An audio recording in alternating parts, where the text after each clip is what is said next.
today's video, we are going to be previewing the NFC East. Subscribe and like the video if you do go on to enjoy. Let's hop into it. So the way the video is going to work is we are going to begin by talking about each individual team from bottom to top. Then after that, we're going to talk about the division dynamics and what the future of this division looks like. And then at the very end of the video, I'll be giving you guys a full-on prediction as to how I think this division will ultimately play out in 2025. With that said, as I mentioned earlier, we're going to start off with the teams beginning with in last place, the New York Giants.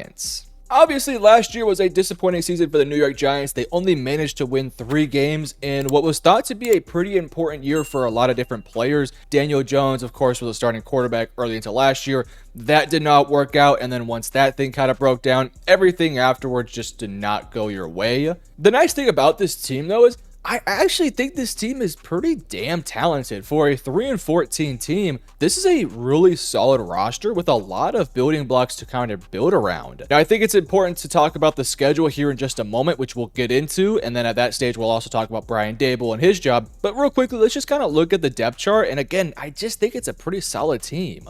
Let's start off with the offense. Of course, at quarterback, you have a bit of a quarterback battle between Russ, Jameis, and Jackson. I do think that this will ultimately be the 3 in this particular order, but I wouldn't be surprised if Dart at some point takes that starting nod. Tyrone Tracy, Devin Singletary, Cam Scatterbo as well will get a lot of reps. Your wide receivers are essentially the same. Neighbors in year 2, Wandale Robinson, Darius Slayton, Jalen Hyatt. We'll see what he can do. Theo Johnson takes the starting job here at tight end fully now. And then you look at the offensive line. It's not the worst offensive line in the league.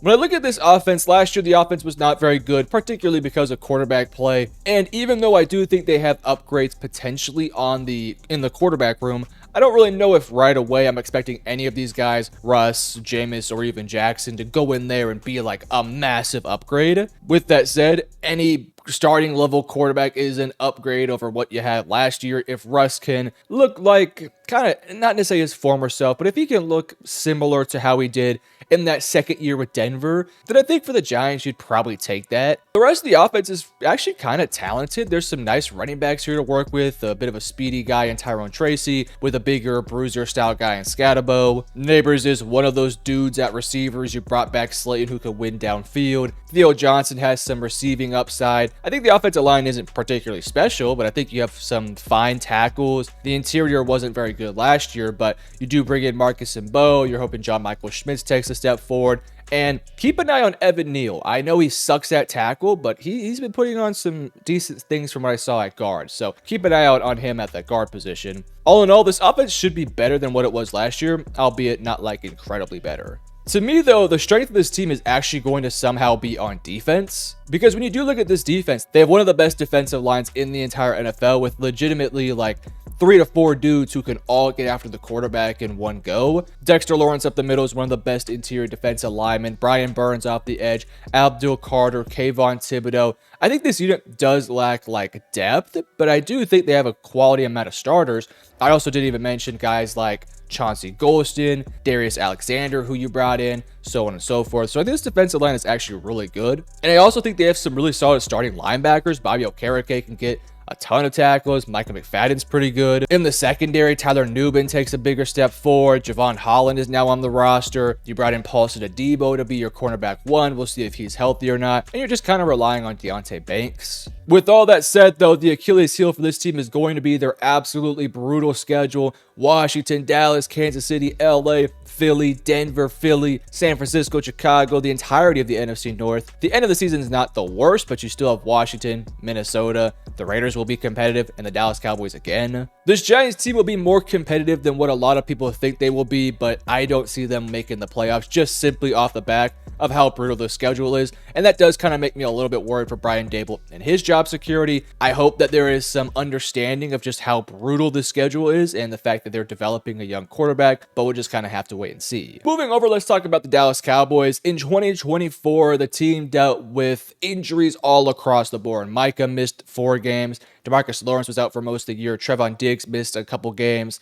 Especially down the stretch. Deron Bland missed about half the year. Dak Prescott missed over half the year. CeeDee Lamb was dealing with injuries. And yeah, it was just a rough year for Dallas. A bunch of injuries to a lot of key players. And when they were finally healthy, especially on the defensive side, the offense wasn't as good because Dak was not healthy. And even then, when the Cowboys were healthy early in the season, they were not looking very good. So in this offseason, they were a bit more aggressive, particularly the front office, adding a George Pickens to the receiving core, bringing in a whole bunch of depth guys on the defense, like a Kenneth Murray, a Jack Sanborn, Kyer Elam, all sorts of dudes on the defensive line, even on the offensive line with a Robert Jones. And then I think the biggest change really going from last year to this year is that the team is just finally healthy. I also loved their draft class, adding Tyler Booker as your Zach Martin replacement. Obviously, big shoes to fill there, but Zach Martin was not very good last year, so Booker can hopefully play better than what Zach did last year. If you actually watched the film, Zach was kind of struggling. I'm not sure if that was just age or injuries, but I think he retired at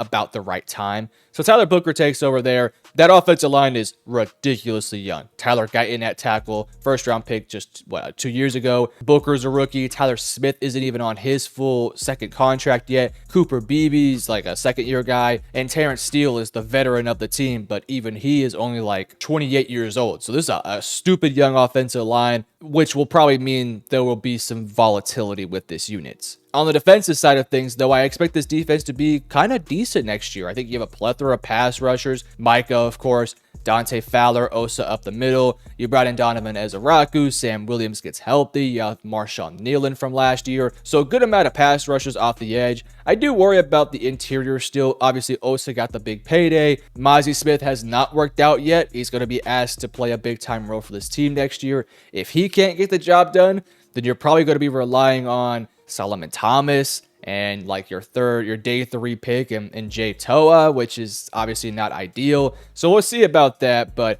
if the secondary can stay healthy, you have a lot of talent there with Trevon, Duran, Siobhan Ravel, so on and so forth. I like your safeties too. Donovan Wilson had a bad year last year. We'll see if he can bounce back. All in all, this Cowboys team is very top heavy with top end talent like Dak, CD, Micah, Pickens, so on and so forth. But I do think they took a step forward this offseason to supplementing their stars with decent role players around them. I do have concerns on this team though. The health of the defense is always a bit of a question mark, and the offense at this stage. Dak's been kind of injury prone lately. Running back, I still think is a bit of a weakness. We'll see what Jaden Blue looks like in his rookie year. The offensive line is young. There's going to be some volatility there and maybe some disappointing performances. So there's a lot of things to kind of keep an eye on, but I do think this team will be back into their playoff contention shape. Next, let's talk about the Washington Commanders. For a team that feels like they are a team that is recently coming off a rebuild, you would think this would be a roster that's one of the younger units out there, but it's actually the polar opposite. This is actually one of, if not the oldest teams in the NFL, with a ton of guys on this roster that are on their second or third or fourth contracts at this stage. When you actually look at the roster, outside of last year's rookie class and this year's rookie class, it is a lot of older people on this team. Laramie Tunsil is older, or Terry McLaurin is, I think he's 28 or 29. Deebo Samuel's up there in age. Noah Brown's up there in age. They're basically all of their offensive line's a little bit older besides Brandon Coleman. You have a Austin Eckler on your team. You look at the defense, you got Bobby Wagner, who's 30-something years old. Jonathan Jones, who's a little bit older. You have Von Miller, who you just brought in. This is a older team, but you don't really think they're an older team. It's just one of the weirder rosters out there. Regardless, though, this team did make the NFC Championship game last year in just Jaden Daniels' rookie season. It was one of the most impressive rookie runs we have ever seen in the NFL. You hardly ever see a rookie quarterback step in day one, take over a franchise that missed the playoffs the year prior, lead them all the way to an NFC or AFC Championship game or beyond that in their rookie season. It's just kind of unheard of. Jaden did that in his rookie year. He is truly a special talent at quarterback. And, is there some volatility potentially there with a chance of a sophomore slump? Yes, maybe. I'm not too concerned about that, nor should any Commanders fan out there. I do think Jaden Daniels will be awesome next year. He might even be better than what he was last year. And if that's the case, then hell yeah, because he's going to be even better and probably just even more dominant, especially in the playoff time. He was so composed versus the Lions in the playoffs. It was ridiculous. I look at this offense, and they have some upgrades here with Deebo. Laramie Tunsil's a nice pickup on the offensive line. For the most part, the unit's about the same outside of that. Josh Connerly was their first-round pick as well. Can't forget him. This offense will be good. They'll be an effective rushing team because of Jaden Daniels and his legs. Brian Robinson can be used in some ways. Again, I'm just I'm still stunned at how old this team is. I really would have liked to have seen this team maybe a bit more aggressive in finding some younger pieces to add alongside Jaden, because I look at this roster now, and over the course of the next 3 to 4 years, there's going to be a lot of dudes on this roster who either retire or go elsewhere because this is an older team. And I just kind of worry about the future of this Commanders team because Jaden's so young and the rest of the roster so, I don't want to say old, but older. So just kind of keep an eye out on that one. The offense for next year, though, will be great because of Jaden Daniels. They'll be able to put up points with anyone. They'll be able to run on anyone, pass with anyone. It's just a good unit all around. Defensively, I do have some concerns. I don't think they're going to be a very good team at getting after the quarterback, especially if they're not doing some like special design blitzes. Yes, you brought in Von Miller. Guys, Von Miller is 4 or 5 years removed from his genuine, like, decent level play. At this stage of his career, could he get you 4 to 5, 6 sacks? Yeah, maybe, but I'm not really counting on him too much. I like Dorrance Armstrong. I think he's a quality player. I also like Cleveland Farrell. I think he's fine. You got some dudes up the middle that can get after the quarterback. Frankie Louvu's obviously one of those dudes that is just a versatile piece that can get after him. I think the secondary will be a major improvement from last year. Marshawn Lattimore hopefully will be fully healthy. Mike Sainristil still, filling into a bit more of a natural role, probably as like a nickel. You have Jonathan Jones, Trey Amos. We'll see kind of how they work this unit because there is some movability here. But all in all, I actually really do like this secondary and what they're building for the future. It is, I guess, one of the more younger units out there when you take into account that you do have a Trey Amos who was drafted this year, and a Mike Sainristil last year, and a Quan Martin, I think 2 years ago. So there is some younger pieces here to work with. So I like this secondary.